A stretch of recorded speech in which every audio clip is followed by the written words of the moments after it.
No immediate plans to increase tax on fuel. Federal government assures Nupeng. The tax reform bills and the tax act will not become operational until 2026. Voices amplify for school protection as a shared national responsibility. Education is not a privilege, but a right. We must collectively rise to ensure that no child's dream is truncated by insecurity. Plus, how is restoration of damaged Abuja-Kaduna rail line progressing? Give or take. By end of this week. All these should be, the track should be completed. Good evening and welcome to the Network News. I am Olajide Bello. Joining me from Lagos is Adiola Komiakere. Benny Adams will keep us up to speed with the latest in the world of business. Benny, what's trending? Well, just at the ongoing intra-African trade fair holding in Algiers, a multi-billion-dollar deal has just been signed to accelerate intra-African trade and trade on the continent. Stay tuned for more details. All right, many thanks, Benny. And Bade Adile, our sports guy, what's our fate with Nigeria's 1-1 draw in the 2026 FIFA World Cup qualifier? And not the best of news, Olajide and of course Nigeria, talking about the Super Eagles are in danger of missing out on a second consecutive FIFA World Cup. We'll talk more about that when we get to sports. All right, many thanks. You can watch this broadcast live on our website, nta.ng/live, and on our other social media handles displayed on your screen. Nigeria has restated commitment to strengthening the country's bold economic reforms that are geared towards industrialization. Vice President Kashim Shettima stated this at the 66th Annual Conference of the Nigerian Economic Society held in Abuja. State House correspondent Abdurrahman Jibrila reports. Rethinking Africa's development pathways to economic transformation and social inclusion in a changing global economic landscape is the theme of the 66th Annual Conference of the Nigerian Economic Society. Participants drawn from 22 African countries at this meeting, brainstorming on how to harness technology towards scaling capacity development and social inclusion to co-create policy dialogues in advancing Africa's transformation. We recognize that the reforms of the past 2 years have stabilized our economy and reposition it for sustainable growth. However, these reforms will be complemented by adequate social investments and measures to shield the economy from deindustrialization and increase dependence on food imports. This whole consists of those who should lead the paradigm shift in drawing attention to what we must do differently and urgently.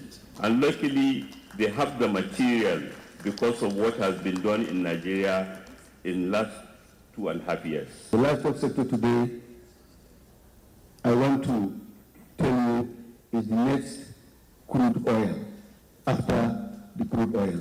This moment is so symbolic, and it is being performed by 3 pillars of our economic community. Vice President Kashim Shettima is among the 14 awardees conferred with the Society's highest award, Fellow of the Nigerian Economic Society. President Bola Tinubu remains committed to diversifying the Nigerian economy, as Vice President Kashim Shettima described the Nigerian leader as a man with the political will to take bold decisions. To catch up with this changing world, Africa must embrace structural transformation that embeds its human capital and reverse unemployment. Poverty must be confronted head-on, for the promise of this continent to be realized in the lives of our people. There is no justification for the low per capita income that afflicts our nations amidst the resources at our disposal. We are in a position to harness our youth bulge and transform them into demographic dividends instead of the much feared demographic disaster that is expected to consume all of us. Vice President Shettima assures that Nigeria has a unique position to fill with its youthful population, and the Tinubu administration is ready to work with stakeholders in turning Nigeria's potential into global assets. In Abuja, Abraham Jibrila, NTA News. And to the oil and gas sector, the federal government has clarified that it has no immediate plan to implement a 5% fuel surcharge, dispelling speculations about an impending tax hike on fuel. Minister of Finance and Coordinating Minister of the Economy, Wale Edun, made the clarification while briefing journalists on the matter. Neka Oko reports.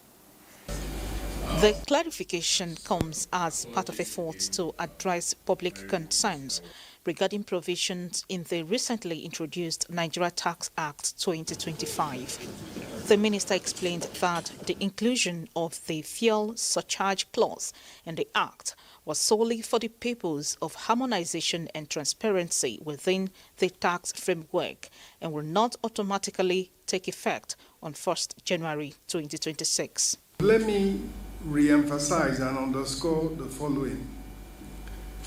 The tax reform bills and the Tax Act will not become operational until 2026, January 1, 2026. And the 5% fuel surcharge, which is mentioned therein, will not automatically come into effect. And as of today, no order has been issued, none is being prepared, and there is no plan, there's no immediate plan to implement any surcharge. He said implementation will only take effect when his office issues an order published in the official gazette following careful consideration of economic conditions. He stressed that the provision is not a new measure from the current administration, but originally from the FEMA Act of 2007, intended to create a dedicated fund for road maintenance and infrastructure. In Abuja, Neka Oko, NTA News. And joining me via Zoom to talk more on this is Taiwo Oyedele, the Chairman, Presidential Tax Reform Committee. Glad to have you join us on the Network News. Thank you and good evening. All right, now, under the proposed 5% tax on fuel is a fossil fuel surcharge under the new Nigerian Tax Act 2025, which takes effect in January 2026, of which you are central to. Could you explain the core rationale behind the proposed 5% fossil fuel surcharge, and why is this specific tax being introduced at this time? Thank you.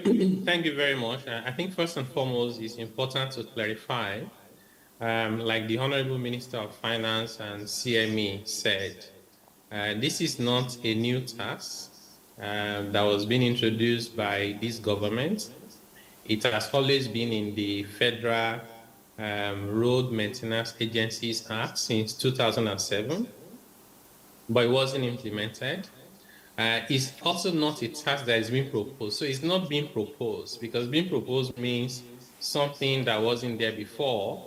Government is thinking of introducing it. It's not being proposed. What has happened was, in the process of tax harmonization and looking at the new laws, government made the decision about taxes that needed to go, like excise on telecommunications, cybersecurity law, and a host of other taxes. And those that have some basis for them to be sustained, either for immediate implementation or for future consideration. So this is the bucket where the surcharge came in. It wasn't even introduced in the bill by the president as submitted to the National Assembly. It was something that happened much later on in the process of legislating the bills into law.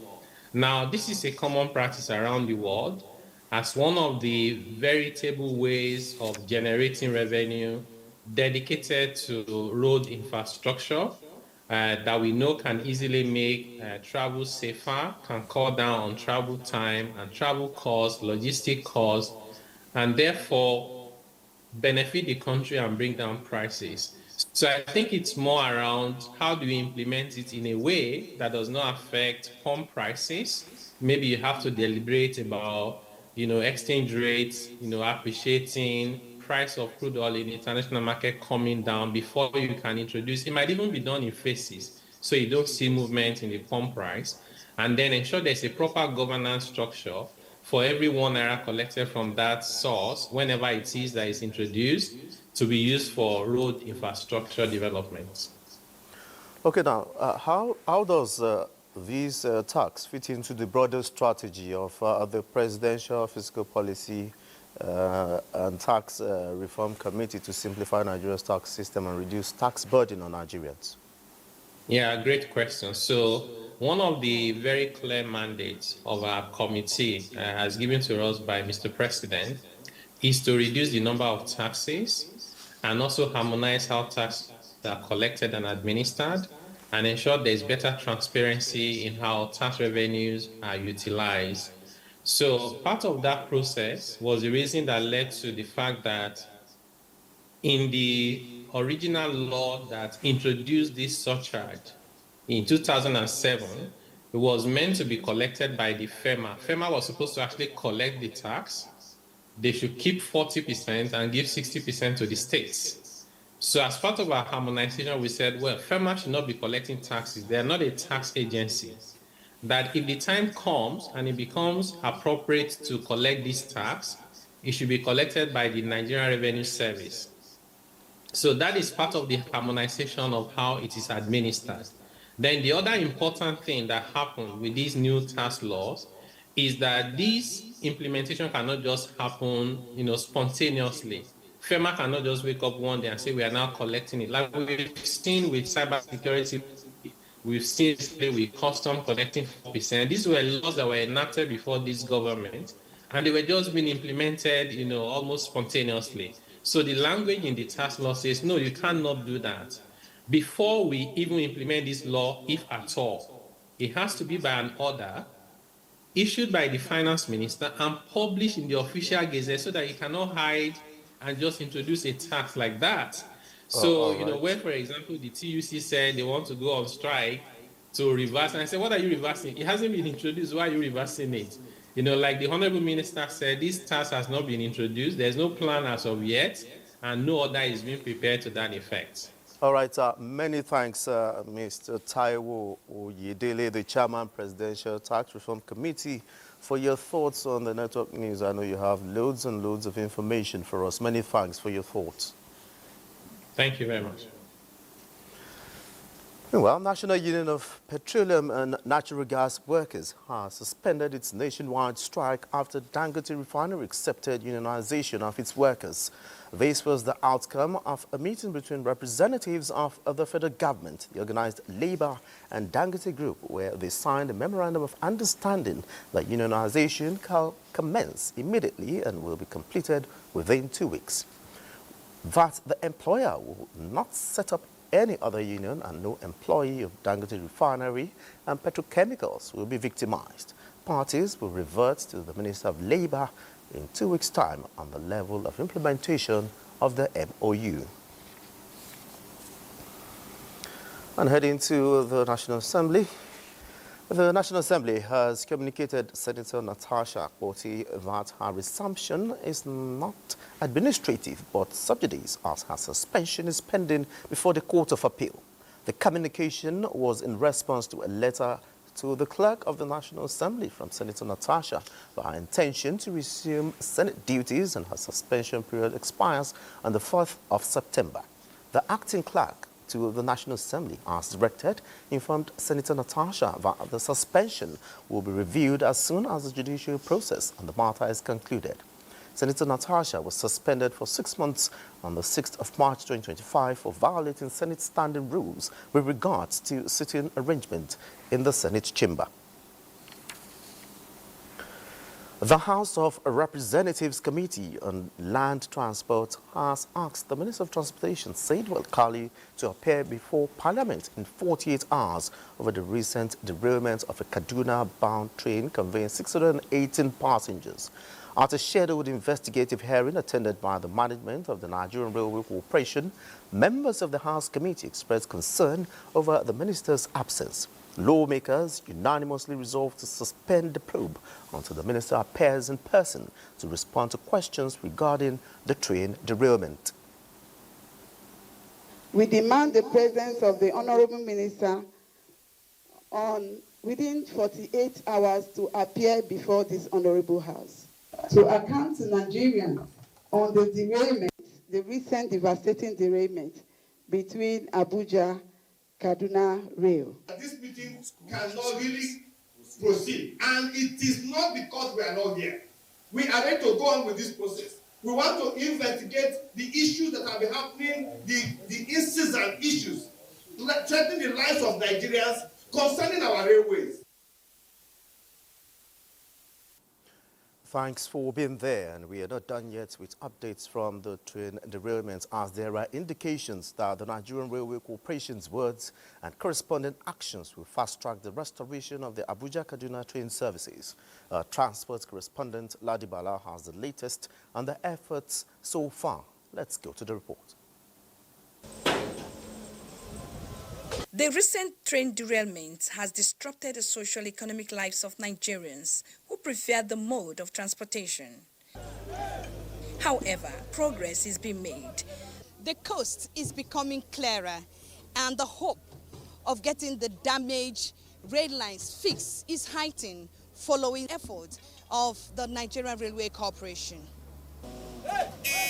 The deployment of this crane is a game changer, enabling the team to make significant progress in clearing the derailed coaches. The affected coaches have been lifted and moved to a maintenance site. The locomotive is expected to be evacuated soon. We're able to move 2 coaches that ordinarily, there's no way we would have been able to do it without a crane. Because one was crossing the track, the other one was up there, but we brought it down. We are all excited because our MD has tried and make the work very easy for us with the help of the crane. And my role here is to prepare the track, to receive and to take away the rolling stock, the ones we are recovering, and after which the track will be restored then for traffic. Nigerians have been assured of timely completion of the repair work and restoration of service. Give or take, by end of this week, all this should be, the track should be completed. They will now start stabilization check, safety audit check for, let's say, another 1 week to make sure that everything is ready. Then we now face the issue of customer relations. The railway workers are enthusiastic about the progress, eager to return to normal operations. In Abuja, Ladibala, NTA News. And still on transportation safety, in an effort to curtail incidences of boat mishaps in Nigeria, the National Inland Waterways Authority, NIWA, amongst other measures, has placed an immediate ban on loading activities from all unauthorized points across the country. The managing director of NIWA, Bola Oyebamiji, says it is mandatory for all commercial boat operators to provide and enforce the use of life jackets on boats always. Chukunonso Nwabweze reports. Despite the efforts of federal government, issues of boat mishaps on the nation's inland waterways have been on the increase recently, with numerous fatalities. To address this challenge, the National Inland Waterways Authority, NIWA, is taking more stringent measures at ensuring strict adherence to water transportation codes across the nation's water. NIWA has placed an immediate ban on loading activities from all unauthorized loading points across the country. No commercial passenger boat shall be allowed to load from any point other than those recognized and registered by NIWA. The managing director, while re-emphasizing the agency's unrelenting advocacy and enlightenment on the importance of wearing life jackets, appealed to the National Assembly to pass the bill seeking the establishment of coastal guards. The authority believes that an important operational tool such as coastal guards will go a long way in strengthening its enforcement drive for better results. Oyebamiji commended the support of the federal government through the Ministry of Marine and Blue Economy and called on the riverine states to collaborate with NIWA in the areas of safety campaigns, training of boat operators, procurement and distribution of life jackets, provision of landing platforms, and deployment of modern passenger ferries. Chukunonsonwa Bweze, NTN News. And talking health, Nigeria is charting a new path for renewed, reliable and sustainable power supply to the country's health sector. Sarwa Khalil Ibrahim reports that stakeholders at the first national dialogue on power in the health sector are joining forces to close the gaps and address the challenges. The intersection of energy access and healthcare delivery has never been more evident, and according to the World Bank, over 300 babies are lost each year in communities due to lack of reliable electricity for neonatal care. We have also heard of patients dying during critical medical procedure, also due to power outage. They want to do operation, they are expecting light, there is no light. Or sometimes they will be looking for diesel up and down. Without light, there won't be oxygen supply. Those people in the theater, how will they save their life? To address these issues, therefore, government officials at all levels are convened on Abuja to provide workable solutions. The time has come for us to jointly take stock and put all hands on deck to address the access and quality limiting effects of energy poverty in our health sector. This is not just about powering buildings. It is about powering hope, powering dignity, and powering the future of our nation. If we can get this power sorted and we can get internet connectivity and the digital transformation, our health system will leapfrog. Suddenly it will be the icon on the continent and medical tourism will become a thing of the past. This national dialogue must not be a mere talk shop. It must yield actionable outcomes, including the review and alignment of national and subnational policies on energy access in the health sector. The intervention is not just about infrastructure. It's about securing life and ensuring access to medical care that does not fail when the grid does. In Abuja, Salwa Khalil Ibrahim, NTA News. And away from health, national scholars under the Renewed Hope Initiative National Scholarship Program, NASP, have taken delivery of a third tranche of 1 million naira to further aid the academic pursuit. Nigeria's First Lady Oluremi Tinubu handed out the fund along with brand new laptops during a midterm assessment and interactive session with the scholars. State House correspondent Adeni Ita reports that beyond the scholarship, beneficiaries also got tips on early start in business. National scholars under the Renewed Hope Initiative National Scholarship Program in 2023, an initial sum of 1 million naira and a laptop delivered to them to support their educational pursuit. The money given to you is a lot, but that doesn't mean that you should go and become lazy. What started out then as sponsorship evolved into mentorship at this midterm assessment and interactive session held by Nigeria's First Lady Oluremi Tinubu with the scholars. The session, which saw the First Lady heading a panel and engaging directly with the scholars, seeks to measure impact and, more importantly, raise unusual students who intentionally combine learning with earning. I want to ask you, what do you also add to the table? That question, followed by a submission, shaped the content of the interactive session as the First Lady, drawing from personal experiences, harped on the need for the scholars to exploit the environment by undertaking small business ventures. Do something to add to what you've already been given. It's good for you to learn a skill or something that can help you. I just want to encourage you, just put more effort and be a source of pride and ambassadors of Renewed Hope Initiative. The computer that Renewed Hope Initiative this has given to you, this is your gateway to the world. Therefore, if you have the skills, don't just keep it to yourself. Try and do something so that people will see what you can do. And never look at the money and say, oh, the money is too small. And also remember that not all money is good money. Also, in today's world, we have remote working. So check for opportunities for remote work wherever you're not entrepreneurial. I would advise you to always save, trust God, and stay focused. The panel was not disappointed, as feedback from the cohort of 47 scholars indicates that a new crop of entrepreneurs is already in the making. For the past 2 years, I've been a professional graphic designer. How much do you earn? So for students, it can be around maybe 7,000 to 10,000 per job, but for people that are not students, maybe 20,000. I sell jewelries in the hostel. I engage in cooking in bulk, and I also engage in industrial cleaning.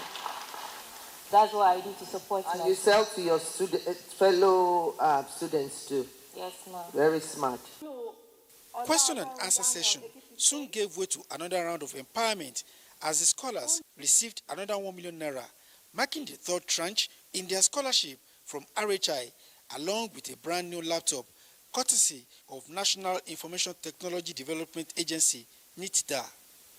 It is expected to serve as a fresh motivation for the scholars to study and work. From the banquet hall of the presidential villa, Adeni Itaiwo, NTA News. Nigeria's First Lady Oluremi Tinubu says education as a foundation of hope must be safeguarded in order to secure the future. This is in her message marking this year's International Day of Protecting Education from Attack. She says the theme of the celebration, Challenging Narratives, Reshaping Action, is a call to move beyond words and take stronger action to safeguard education. While applauding security agencies in the country for doing their best, the First Lady notes that protecting schools must remain a shared national priority. Meanwhile, for many Nigerian children, the dream of learning in safety is still threatened by insecurity. As the world marks International Day to Protect Education from Attack, the Federal Ministry of Education, through its Safe School Unit, reminds the nation that schools should be sanctuaries of hope, where children can learn, play, and grow without fear. The report. For many young Nigerians, school is more than just a classroom, but a place where futures are nurtured and built. For Emmanuel, a student of Federal Government Boys College, Abuja, schools must be given proper priority with safety guaranteed, especially in regions prone to threats. Our teachers are well trained and our housemasters are living with us in the hostel. So we feel safe. Any attack that is to come, they have precautions to take. Education is not a privilege, but a right. It's the key to freedom, it's opportunity, and it is national progress. So we're joining our voices globally, not just in Nigeria, to say let's keep our children safe in schools. Stakeholders agreed that reshaping actions means moving beyond rhetorics to practical steps, training teachers on emergency response, involving communities in surveillance, and providing psychosocial support for traumatized learners. We must collectively rise to ensure that no child's dream is truncated by insecurity. The determinant factor becomes that these children must be safe from all forms of attacks. By confronting the narrative of fear and insecurity, Nigeria aims to rewrite the story of its schools by transforming them into safe spaces where dreams are nurtured, not destroyed.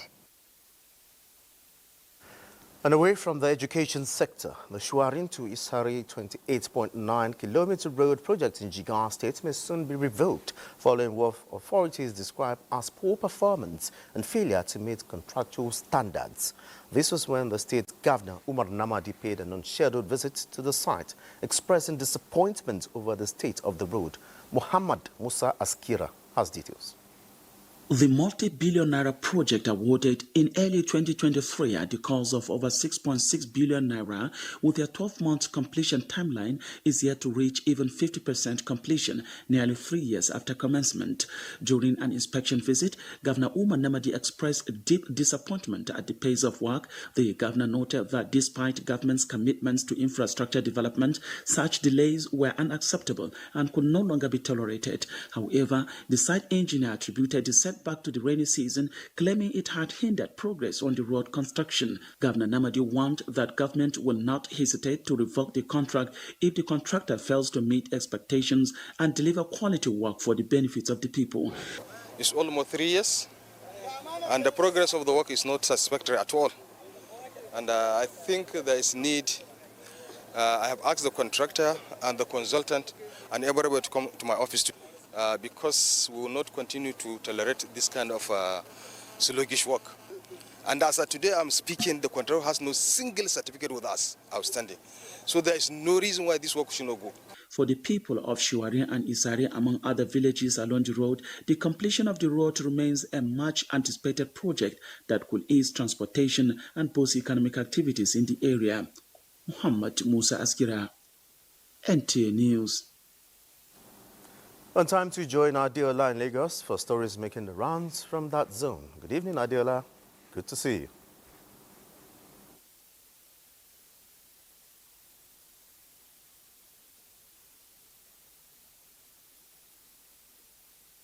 That zone. Good evening, Adiola. The telecom sector in Nigeria is experiencing a significant skills gap driven by several factors, including a shortage of skills and emerging technologies. The Nigerian Communications Commission asserts that addressing this gap requires substantial investment in workforce development, strong collaboration between industry and academia, and effective national initiatives. Adejoke Odeka tells us more. The Nigerian Communications Commission has identified a pressing concern in the telecoms sector, a talent gap between indigenous skills and investor requirements. Despite initiatives to boost the industry, this disparity poses a significant challenge to progress and growth. Most of the people we even have trained locally are not trained to the right standards. We have a situation where you have a lot of people who can do high-skilled things, but you have very few people who are doing lower-skilled things. To bridge the skill gap, a multifaceted approach is essential, combining strategic collaboration, expanded digital awareness programs and training initiatives, as well as supportive government policies that drive industry growth and skill development. We have the National Artificial Intelligence Strategy that highlights the need to ensure there is a pool of AI professionals working in Nigeria, promoting skills and knowledge transfer. We have government policies, we have regulations, but it's to enforce these regulations and policy. That is what will help. The more we can create more local content, the more we drive capacity, the more we drive in country, the more we now can export that capacity out of Nigeria. Think global, act local. Fostering a globally competitive telecom sector in Nigeria necessitates collaborative stakeholder engagement to develop local talent, leverage indigenous expertise, and align academia-industry partnerships, thereby driving sustainable industry growth and advancing the nation's digital economy. In Lagos, Adejoke Odeka, NTA News. And that's all from Lagos. The network news will continue with Olajide in Abuja after this break. Many thanks for being there. The Minister of Information and National Orientation, Mohammed Idris, says President Tinubu's temporary suspension of raw share export is a strategic measure to open up the vast economic potential of Nigeria's share industry and position the country as a global share processor. Represented by the Director General of the Voice of Nigeria, Jibrin Baba Ndache, at the 20th Institute of Chartered Accountants of Nigeria's conference in Mina. The minister said the decision is to encourage local processing, commending the National Share Products Association of Nigeria for embracing the president's vision. The minister highlighted the impact of ongoing reforms under the Renewed Hope agenda, like fiscal discipline, infrastructure renewal, digital transformation, and youth empowerment. Now let's join Benny Adams for the business news segment. Benny? Thank you, Olajide. We open business with the news that a new deal to accelerate continental trade has been unveiled in Algiers as the Intra-African Trade Fair winds down. A consortium of 5 nations has signed a multi-billion-dollar agreement with a major development bank to finance a new network of high-speed rail and digital trade corridors. The project, touted as a game-changer by officials, aims to drastically reduce the cost and time of moving goods across West and Central Africa, unlocking new economic opportunities for millions. Now, talking about the U.S. economy, at this time, a number of economic experts are calling for the Federal Reserve to cut interest rates due to a recent slowdown in the U.S. economy. Why the push? It is about stimulating economic growth, lowering the federal funds rate, which is the benchmark for other interest rates. Makes borrowing cheaper for both businesses and consumers. If you ask me, I tell you that's what Nigeria needs. Rates. That means the economy is not doing so well.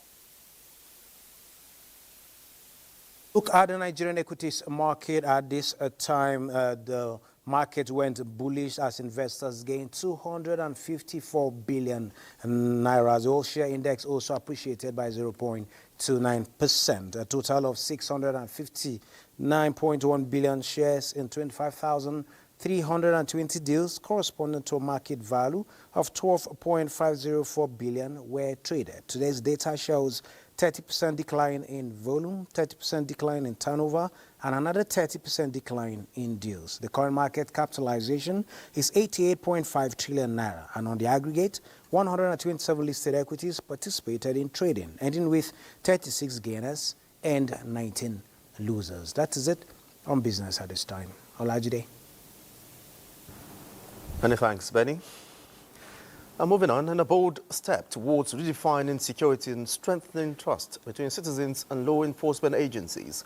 Stakeholders from government, civil society and the international community have converged on Abuja for a high-level consultation on national police reforms. Francis Fom reports.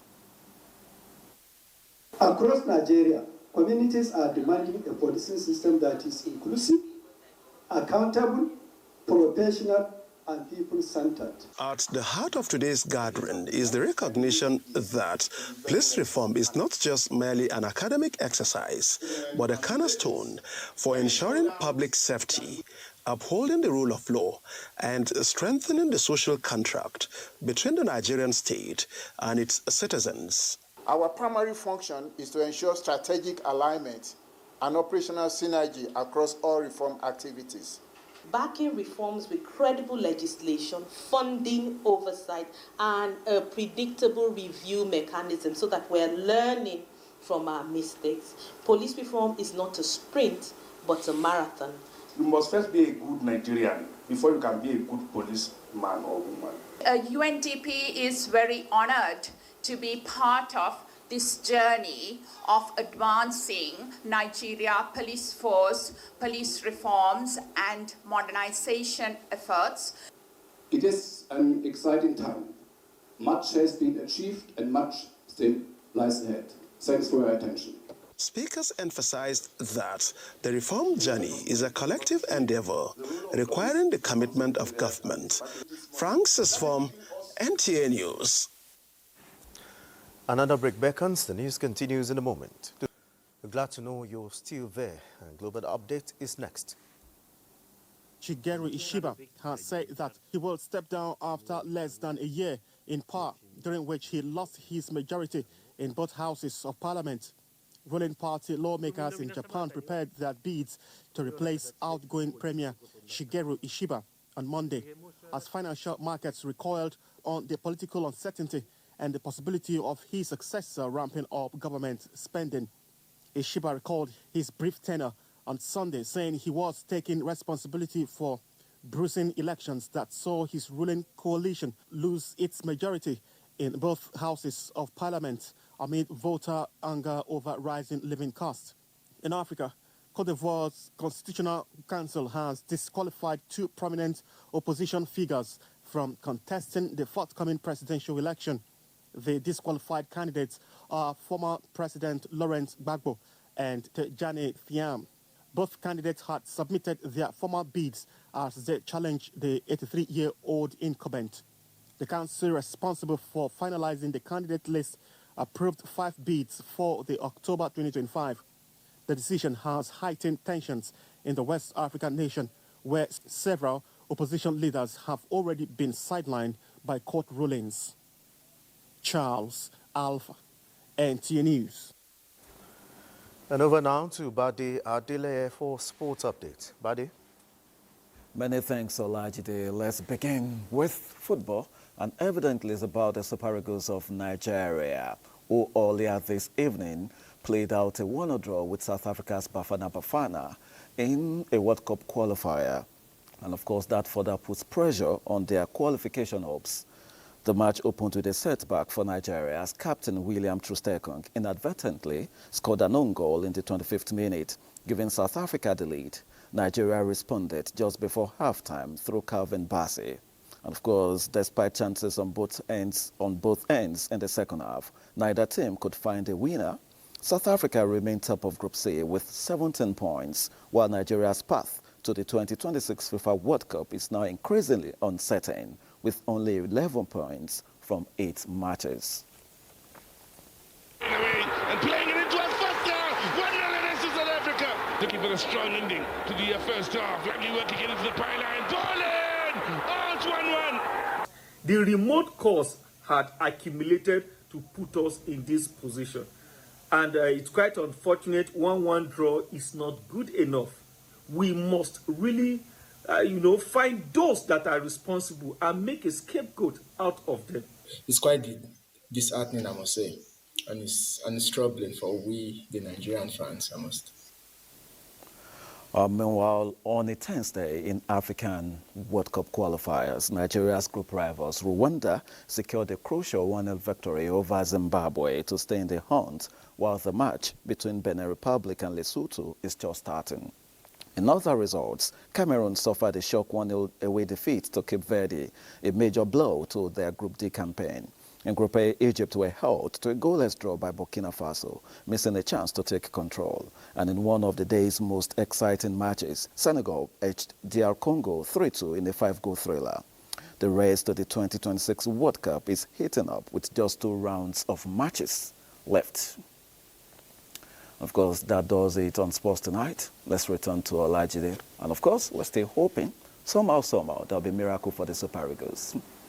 All right, many thanks, Bade. We'll keep our fingers crossed. And just before we go, a quick look at the weather forecast. That you could join us. The intensity of rainfall over the northern regions is expected to reduce due to southward retreat of the intertropical discontinuity, ITD. However, thunderstorms accompanied by rain are still anticipated across parts of the north within the next 24 hours, and it's expected to extend into the north-central region. Moderate rainfall is forecast to persist across the southern parts of the country, with occasional thunderstorms likely in a few areas. Let's take a look at the forecast for some selected cities. Thank you for staying with us and have a pleasant day. I'm Safia Sayunusa.